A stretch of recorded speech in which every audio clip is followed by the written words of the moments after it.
என் நெஞ்சில் குடியிருக்கும் என்னுடைய வணக்கமும் என்னுடைய நன்றிகளும் குறிப்பா திருச்சி கிழக்கு தொகுதி மக்கள் உங்கள் அனைவருக்கும் என்னுடைய ஸ்பெஷல் வணக்கமும் ஸ்பெஷல் நன்றிகளும். இதை நான் ஏன் இப்படி சொல்றேன்னா, என்னை இப்போ பெரம்பூர் தொகுதி எம்எல்ஏன்னு தான் சொல்லுவாங்க. பட் ஆனால் அது எலெக்ஷன் கமிஷனோட அந்த சட்ட விதிகளுக்கு மட்டும் இதயத்துக்கு திருச்சி கிழக்கு தொகுதி மக்களும் ரொம்ப ரொம்ப ரொம்ப க்ளோஸ் தான். அதுல எந்த மாற்றமும் கிடையாது. சரிங்களா?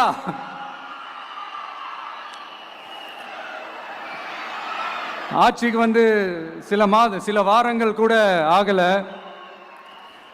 6 மாசம் அமைதியா இருப்போம்னு சொன்னவங்களாம் 6 நாள் கூட அமைதியா இருக்க முடியல. ஆட்சிக்கு அரை மணி நேரத்திலே ஆரம்பிச்சிட்டாங்க. பாவம், ஒரு கல்யாண வீட்டிலலாம் போய் புலம்பிட்டு இருக்காங்க. நான் சொன்னதெல்லாம் நடக்குதா? 1 by 1 எல்லா புலம்பல்ஸும். அது மாதிரி இத்தனை வருஷமா மாத்தி மாத்தி உங்களை ஏமாத்திக்கிட்டு இருந்த இந்த 2 பேரையும் வேண்டாம்னு சொல்லி ஒதுக்கிட்டு உங்களுக்காக உண்மையா உழைக்க வந்த உங்க விஜய,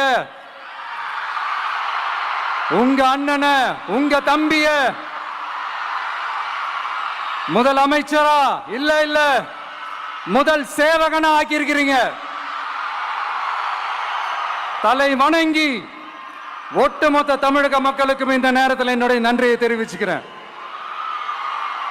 இந்த நேரத்தில் எங்களுக்கு ஆதரவு தெரிவிச்ச அத்தனை இயக்கங்களுக்கும் அத்தனை இயக்கத்தின் தலைவர்களுக்கும் மீண்டும் என்னுடைய நன்றியை தெரிவிச்சுக்கிறேன்.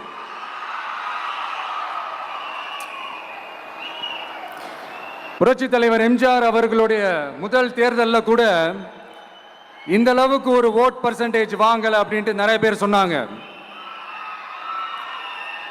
ஆனா நீங்க டிவி கேட்க அவ்வளோ நீங்க ஆதரிச்சிருக்கிறீங்க. நான் எம்ஜிஆர் அவர்களோடலாம் நான் கம்பேர் பண்ணல. எம்ஜிஆர் தான். ஆனா நாம பெரியார், அண்ணா, எம்ஜிஆர் அவர்கள் வழியில ஒரு அன்பா உழைக்க வந்த உங்க விஜய், அவ்வளவுதான்.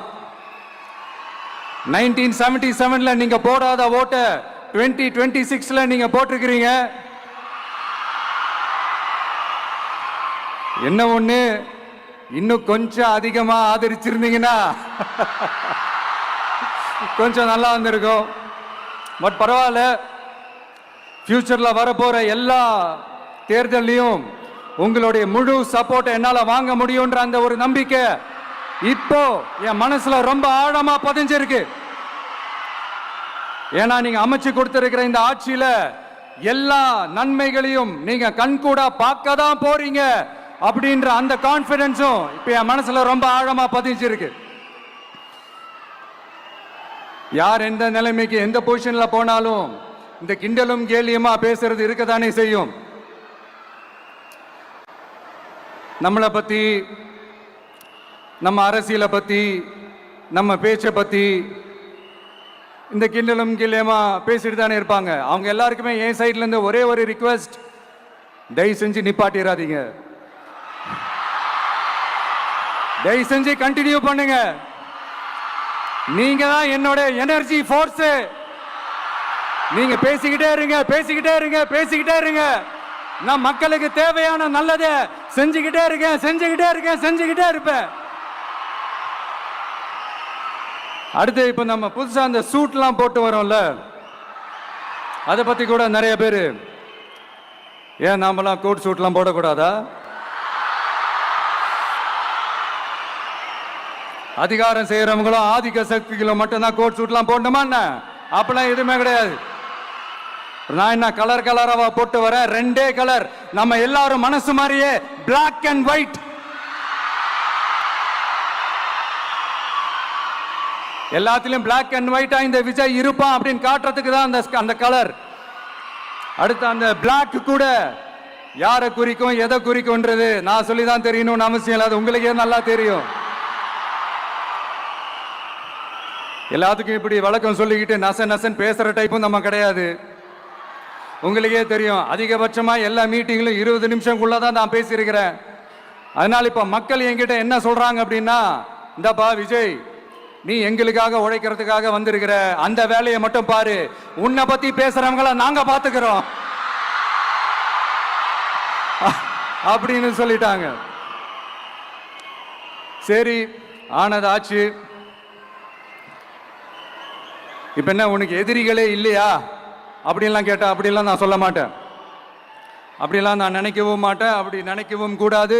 இப்பவும் சொல்றேன், அரசியல் ரீதியா சொல்றேன், 2 பேருக்கு நடுவுல தான் போட்டியே.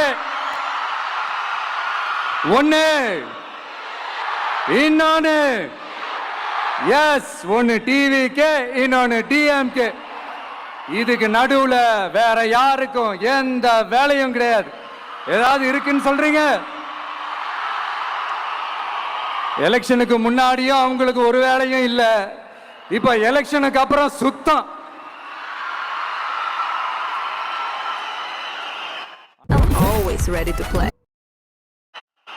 ஆனா இந்த திமுகவும் மற்றும் பலரும் ஒன்னா சேர்ந்துகிட்டு இந்த விஜயோட ஆட்சி வந்துடக்கூடாதுன்னு சொல்லி ஒரு கூத்து ஒண்ணு பண்ணாங்களே, அந்த கடைசி 5 நாள், அடாடாடாடாடா, நமக்கெல்லாம் ஓஹோ இப்படியெல்லாம் கூட நடக்குமோ என்ன கூத்துங்கிறீங்க. ஆனா ஃபியூச்சர் என்னவா இருக்கும்ன்றதை மட்டும் இப்ப நான் சொல்றேன். உங்களுக்காக உண்மையா உழைக்க வந்த இந்த விஜயா, இல்ல இந்த விஜயோட ஆட்சி அமைஞ்சிட கூடாதுன்னு தடுக்க நினைச்ச ஸ்டாலின் சாரா, அவ்வளவுதான். இதுக்கு நடுவுல வேற யாரும் எந்த அல்லு சில்லும் உள்ள வந்து நம்மளை தடுக்கிறதோ எதிர்க்கிறதோ ஏதாவது பண்ணாங்கன்னா நிர்வாகம் அதுக்கு பொறுப்பில்லை ராஜா, நிர்வாகம் அதுக்கு பொறுப்பில்லை. ரிசல்ட் என்னவா வரும்ன்றது அது உங்களுக்கே நல்லா தெரியும். நம்மளை ஏளனமா பேசுறதா நினைச்சு நினைச்சு அவங்களுக்கு ஆப்பு வச்சுக்கிறாங்க. திமுக நம்மளை தடுக்க, திமுக நம்மளை எதிர்க்க, திமுக நம்மளை அவமானப்படுத்த அத்தனையும் நமக்கு நன்மையே.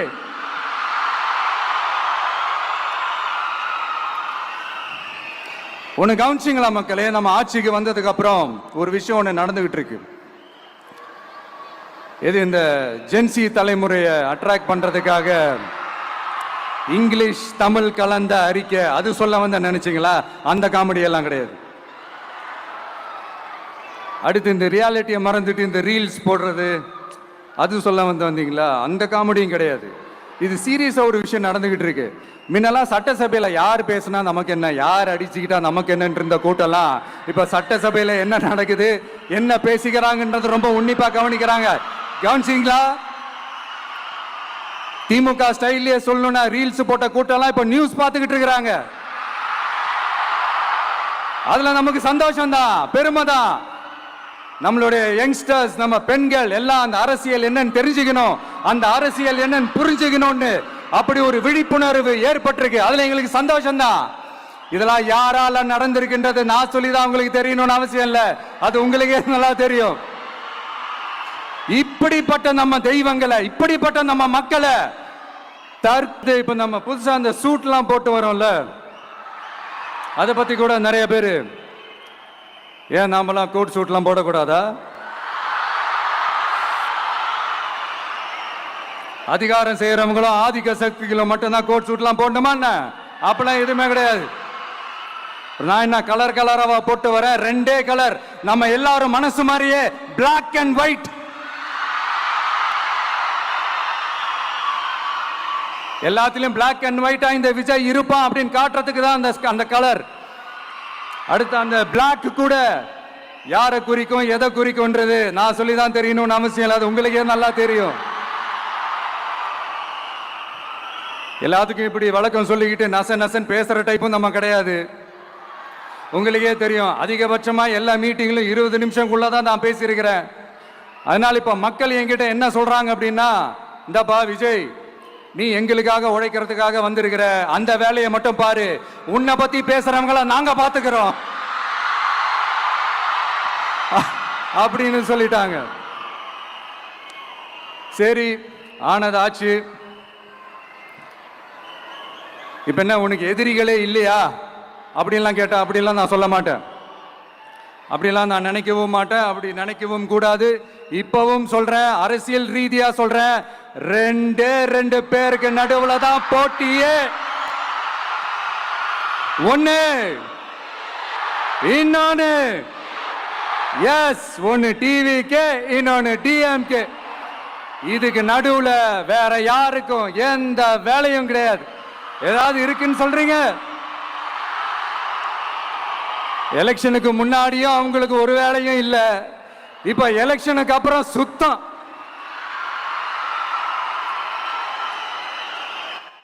Always ready to play. ஆனா இந்த திமுகவும் மற்றும் பலரும் ஒன்னா சேர்ந்துகிட்டு இந்த விஜயோட ஆட்சி வந்துட கூடாதுன்னு சொல்லி ஒரு கூத்து ஒண்ணு பண்ணாங்களே, அந்த கடைசி 5 நாள் அடாடாடாடா, நமக்கெல்லாம் ஓஹோ இப்படியெல்லாம் கூட நடக்குமோ என்ன கூத்துங்கிறீங்க. ஆனா ஃபியூச்சர் என்னவா இருக்கும்ன்றத மட்டும் இப்ப நான் சொல்றேன். உங்களுக்காக உண்மையா உழைக்க வந்த இந்த விஜயா, இல்ல இந்த விஜயோட ஆட்சி அமைஞ்சிட கூடாதுன்னு தடுக்க நினைச்ச ஸ்டாலின் சாரா, அவ்வளவுதான். இதுக்கு நடுவுல வேற யாரும் எந்த அல்லு சில்லும் உள்ள வந்து நம்மளை தடுக்கிறதோ எதிர்க்கிறதோ ஏதாவது பண்ணாங்கன்னா நிர்வாகம் அதுக்கு பொறுப்பில்லை ராஜா, நிர்வாகம் அதுக்கு பொறுப்பில்லை. ரிசல்ட் என்னவா வரும்ன்றது அது உங்களுக்கே நல்லா தெரியும். நம்மளை ஏளனமா பேசுறதா நினைச்சு அவங்களுக்கு ஆப்பு வச்சுக்கிறாங்க. திமுக நம்மளை தடுக்க, திமுக நம்மளை எதிர்க்க, திமுக நம்மளை அவமானப்படுத்த அத்தனையும் நமக்கு நன்மையே.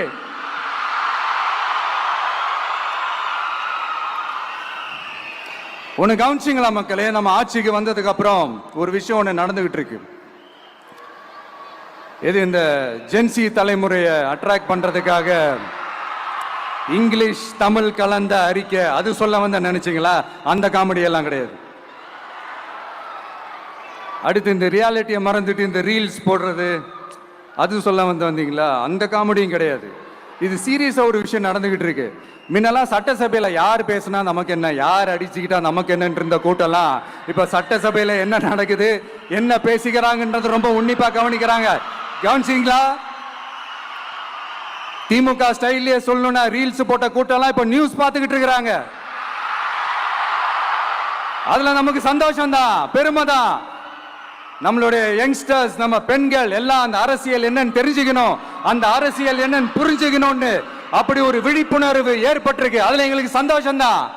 இதெல்லாம் யாரால நடந்திருக்கின்றது நான் சொல்லிதான் உங்களுக்கு தெரியணும்னு அவசியம் இல்ல, அது உங்களுக்கே நல்லா தெரியும். இப்படிப்பட்ட நம்ம தெய்வங்களை, இப்படிப்பட்ட நம்ம மக்களை தற்குறின்றது இன்னமும் சொல்லிக்கிட்டு இருக்கிறாங்க. நான் காஞ்சிபுரத்தில் சொன்னதை தான் இங்க நான் திரும்பவும் ரிப்பீட் பண்றேன். நீங்க தற்குறின்னு சொன்னீங்களே, அவங்க தான் உங்களோட அரசியல் வாழ்க்கையே ஒரு கேள்விக்குறி ஆக்கி இருக்கிறாங்க. கேள்விக்குறி ஆக்கிட்டாங்க, இன்னமும் ஆக்க போறாங்க. அன்னைக்கு நான் சொன்னப்போ சிரிச்சவங்க எல்லாம் இன்னைக்கு என்ன பண்ண போறாங்களோ. உண்மையை சொன்னாதான் அந்த கூட்டத்துக்கு கசக்குமே. உண்மையிலே நீங்க மக்கள் மனசை புரிஞ்சு வச்சிருந்தீங்கன்னா நீங்க இப்படி மக்களை தப்பாவே பேசியிருக்க மாட்டீங்க. அது என்ன, அப்புறம் அரசியல் புரிதல் இல்லாம மக்கள் நமக்கு ஓட்டு போட்டுட்டாங்களாம். இந்த கவர்ச்சியில மயங்கி மக்கள் நமக்கு ஓட்டு போட்டுட்டாங்களா? நான் என்ன, சரி விடுங்க.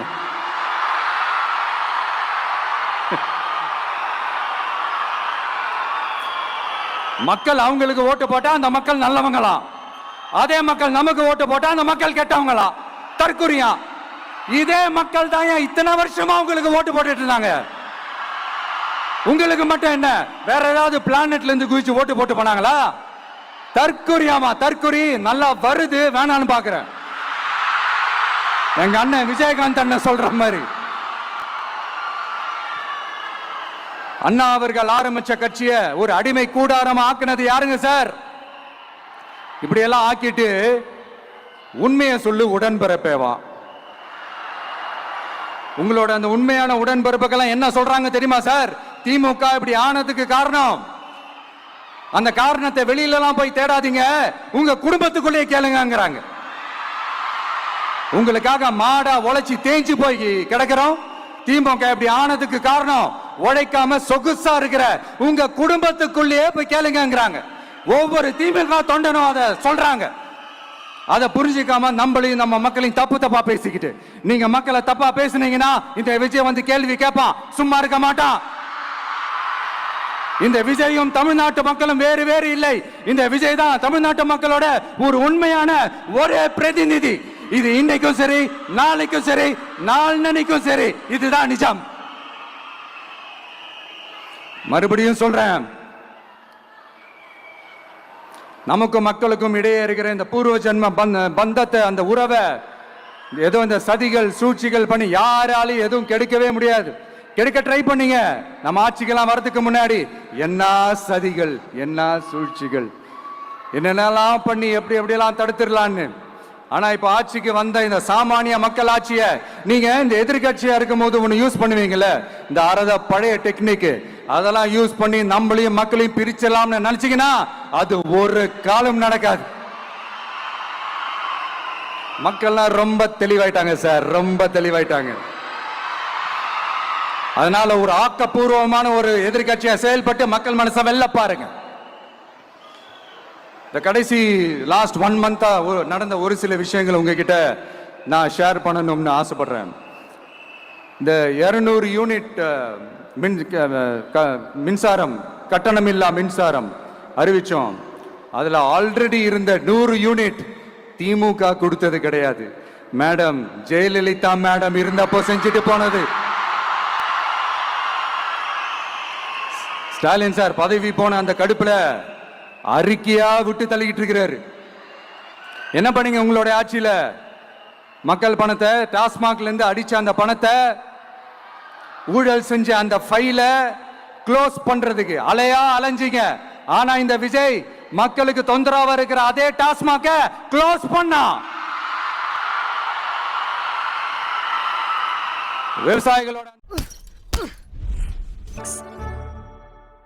விவசாயிகளோட அந்த கடனை தள்ளுபடி மேக்சிமம் இந்த 1 மந்த்ல என்ன செய்ய முடியுமோ அதை செஞ்சான். நீங்க தான் அந்த நிதி சம்பந்தமா இருக்கிற எல்லா கேட்டையும் லாக் பண்ணி வச்சுட்டு போயிருக்கிறீங்க. அதை சரி செய்ய வேணாமா? அதை ஒழுங்குபடுத்த வேணாமா? அதனால மறுபடியும் சொல்றேன், இந்த விஜய் பொய் சொல்லி ஏமாத்துறதுக்காக அரசியலுக்கு வரல. உங்க கூடவே நிக்கிறதுக்காக மட்டும்தான் அரசியலுக்கு வந்திருக்கிறேன். அதுல எந்த மாற்று கருத்துமே கிடையாது. கவலையப்படாதீங்க விவசாய பெருமக்களே. அடுத்து இந்த சட்டம் ஒழுங்கு, அது சரியில்லை இது சரியில்லைன்னு சொல்லி திமுகவும் மற்றும் பலரும் மாறி மாறி கூவுறீங்க. நான் ஒண்ணு கேட்கிறேன், இந்த மாடல் அரசுன்னு சொல்றீங்களே, அதுல என்ன செஞ்சு வச்சுட்டு போயிருக்கீங்க? ஒரு ஊரு விடாம, ஒரு தெரு விடாம போதை பொருள் கலாச்சாரம் அப்படியே ஸ்ப்ரெட் ஆகி கொட்டி கிடக்குது. அது அப்பவே இனிஷியல் ஸ்டேஜ் அதை நீங்க கண்ட்ரோல் பண்ணிருந்தீங்கன்னா இத்தனை பெண் குழந்தைகளை, இத்தனை பெண்களை இழக்க வேண்டிய ஒரு சூழ்நிலை ஏற்பட்டிருக்குமா? எல்லாத்தையும் பண்ணிட்டு பழிய தூக்கி ஏன் மேல போடுறாங்க. நீங்க என்ன பழி நம்ம மேல போட்டாலும் மக்கள் நிம்மதியா வாழக்கூடிய அந்த செயலை கண்டிப்பா இந்த விஜய் செஞ்சுதான் காட்டுவான். அதுக்காக தான் எஃபிஷியன்டான போலீஸ் ஆபீசர்ஸ் நான் அப்பாயிண்ட் பண்ணியிருக்கிறேன். எஃபிஷியன்டான அந்த போலீஸ் ஆபீசர்ஸ் டீம் நான் அப்பாயிண்ட் பண்ணியிருக்கிறேன். பெண்கள் பாதுகாப்பான அந்த சிங்கப்பெண் காவல் படை நெக்ஸ்ட் வீக் அதை இனாகரேட் பண்ண போறோம். தப்பு செஞ்சவங்களுக்கான தண்டனை, அதுக்கான சார்ஜ் ஷீட் எல்லாமே ரொம்ப ஃபாஸ்டா, ரொம்ப ஸ்பீடா செய்யறதுக்கான அந்த வேலையை செய்ய சொல்லி இருக்கிறோம். கோர்ட்ல கூட தப்பு செஞ்சவங்களுக்கான அந்த கடுமையான தண்டனை வாங்கி கொடுக்கிறதுக்கான அந்த வேலையையும் ரொம்ப சீக்கிரமா செய்ய சொல்லி இருக்கிறோம். அதனால நீங்க என்ன பழி நம்ம மேல போட்டாலும் உண்மையா உறுதியா மக்களுக்கு தேவையான எல்லா விஷயங்களையும் இந்த விஜய் செஞ்சுதான் காட்டுவான். இப்படி எல்லாம் நம்ம சொல்றதுனால இவங்க என்ன சொல்லுவாங்க தெரியுமா? அவங்க தான் ஆட்சியிலே இல்லையே, அப்புறம் ஏங்க அவங்கள குறை சொல்றீங்க அப்படின்னு கேட்பாங்க. வேர்ல வெந்நிய ஊத்திட்டு போனவங்கள வெளிச்சம் போட்டு காட்டாம பின்ன வேற என்ன சொல்லுவாங்க? இதெல்லாம் மக்கள் கிட்ட நம்ம தெளிவா எடுத்து சொல்லணும் இல்லையா? அதுக்காக தான் இதெல்லாம் சொல்லிட்டு இருக்கிறேன். நம்ம மக்களுக்காக இவ்வளவு வேலை பார்க்கிறோம். ஆனா இவங்க அதையெல்லாம் விட்டுட்டு குதிரை பேரம் பண்றாரு, அது பண்றாரு, இது பண்றாருன்னு சொல்லிட்டு தப்பா கதையெல்லாம் அடிச்சு விட்டுக்கிட்டு இந்த தீய சக்தியும் தீந்து போன சக்தியும் அதாங்க திமுகவும் மற்றும் பலரும் ஒன்னா சேர்ந்துகிட்டு திருட்டுத்தனமா யாருக்கும் தெரியாம ஒரு ஓரமா மூலையில உட்கார்ந்துட்டு நம்பி முறையா கூட்டணியில கட்சியில ஆதரிக்க வர்றவங்களை அரவணைச்சு தான் இருப்போம். நான் இப்பவும் மீண்டும் டிக்ளேர் பண்றேன், டிவிகே ஆட்சி எந்த பாகுபாடும் இல்லாம எல்லாருக்குமான ஒரு ஆட்சியா தான் இருக்கும். அதுல எந்த மாற்றமும் கிடையாது. ஸ்டாலின் சார் மாதிரி ஊசலாட்டம் இருக்கவே இருக்காது. மதச்சார்பற்ற கொள்கையில சமரசமே இல்லை. மாநில உரிமைகள்ல விட்டு கொடுக்கவே மாட்டோம். நதி நீர் உரிமைகளை விட்டு கொடுக்கவே மாட்டோம். சமூக நீதி, சமத்துவ நீதிய ஒரு நாளும் விட்டு கொடுக்கவே மாட்டோம். அதனால திருச்சி கிழக்கு தொகுதி மக்களே, தமிழ்நாட்டில் இருக்கிற 234 தொகுதியும் நம்ம தொகுதி தான். அதுல எந்த கட்சி ஜெயிச்சிருந்தாலும் அது நம்ம தொகுதி தான். பெரம்பூரா இருக்கட்டும், திருச்சி கிழக்கா இருக்கட்டும், எனக்கு 2 கண்கள் மாதிரி. அதுலயும் திருச்சி கிழக்கு என் செல்ல புள்ள மாதிரி. அதனால வரப்போற இடைத்தேர்தல்ல உங்க வீட்டுல இருக்கிற ஒருத்தரை தான் வேட்பாளரா நிக்க வைக்க போறோம். நீங்க எப்படி இந்த விஜய்க்கு ஆதரவு கொடுத்து ஓட்டு போட்டு ஜெயிக்க வச்சீங்களோ, அதே மாதிரி வரப்போற இடைத்தேர்தல்ல உங்களுடைய அந்த வேட்பாளரையும் ஜெயிக்க வைப்பீங்கன்ற அந்த ஒரு நம்பிக்கை நான் முழுமையா தான் நம்புறேன். உங்களுக்காக உழைக்க வந்திருக்கிறேன். உங்களுக்காக எல்லா விஷயத்தையும் நான் பார்த்து செய்வேன். ஊழல் இல்லாத, லஞ்சம் இல்லாத ஒரு ஆட்சியை நான் கொடுப்பேன். I understand. ஒரே நாள் அது நடக்காததான், மேஜிக் இல்ல. பட் ஒரு நாள் அதை நான் நடக்க வைப்பேன். எனக்கு இப்ப வேற எந்த வேலையும் இல்ல, உங்களுக்காக உழைக்கிறத தவிர. என் கடன் இனி என் மக்களுக்கு பணி செய்து கிடைப்பதே. மீண்டும் என்னை ஜெயிக்க வச்ச தமிழக மக்களுக்கும் திருச்சி கிழக்கு தொகுதி மக்களுக்கும் மீண்டும் என்னுடைய நன்றியை தெரிவிச்சுக்கிட்டு கான்பிடென்டா இருங்க, நல்லதே நடக்கும், வெற்றி நிச்சயம். மீண்டும் சந்திக்கும் வரை நன்றி, வணக்கம்.